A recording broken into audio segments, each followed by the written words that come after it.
দক্ষিণী চলচ্চিত্রে হিরো প্রভাস এখন বলিউডের একজন জনপ্রিয় অভিনেতা।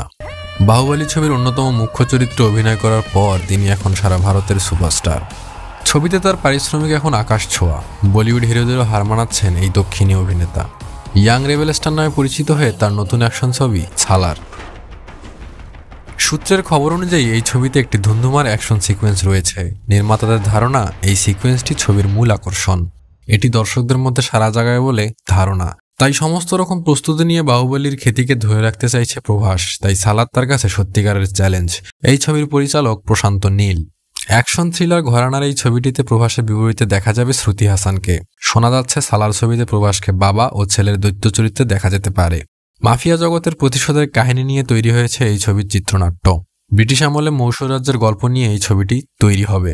সালারের ট্রেলার বেরোনোর পর থেকে মানুষের মধ্যে উত্তেজনা যেন আরও বেড়ে গেছে। নানা মুনির নানা মতের মতো সোশ্যাল মিডিয়াতে নানা লোকের নানা মত শোনা যাচ্ছে এই ছবি নিয়ে।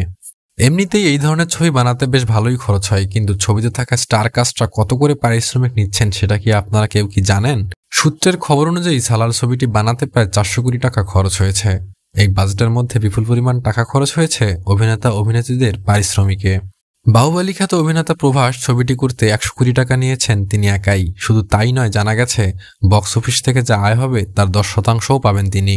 ভারতীয় চলচ্চিত্র জগতে পারিশ্রমিকের নিরিখে তিনি বরাবরই উপরের দিকেই থাকেন।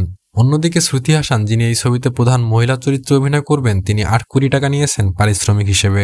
এই ছবিতে অন্যতম মুখ্য ভূমিকা অভিনয় করেছেন জনপ্রিয় দক্ষিণী তারকা পৃথ্বীরাজ সুকুমারন।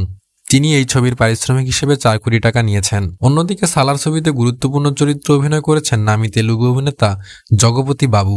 পারিশ্রমিক হিসেবে তিনি নিচ্ছেন 4 কোটি টাকা। কথায় বলে না, বজ্র আটুনি ফসকা গেরো। এত পরিকল্পনা করার পরেও নির্মাতাদের ধারণা হয়েছে এই ছবির গল্প ফাঁস হয়ে গেছে। তা জানতে পেরে তাদের মাথায় হাত। এখন তাদের চিন্তার বিষয় শেষ মুহূর্তে এসে চিত্রনাট্যে কোনো পরিবর্তন করবে নাকি অ্যাকশন থ্রিলারের উপর ভরসা করেই ছবিকে এগিয়ে নিয়ে যাবে। আপাতত 22 তারিখ পর্যন্তই অপেক্ষার পালা। ততক্ষণ পর্যন্ত ভালো থাকবেন, সুস্থ থাকবেন, লাইক, কমেন্ট আর সাবস্ক্রাইব করে পাশে থাকবেন।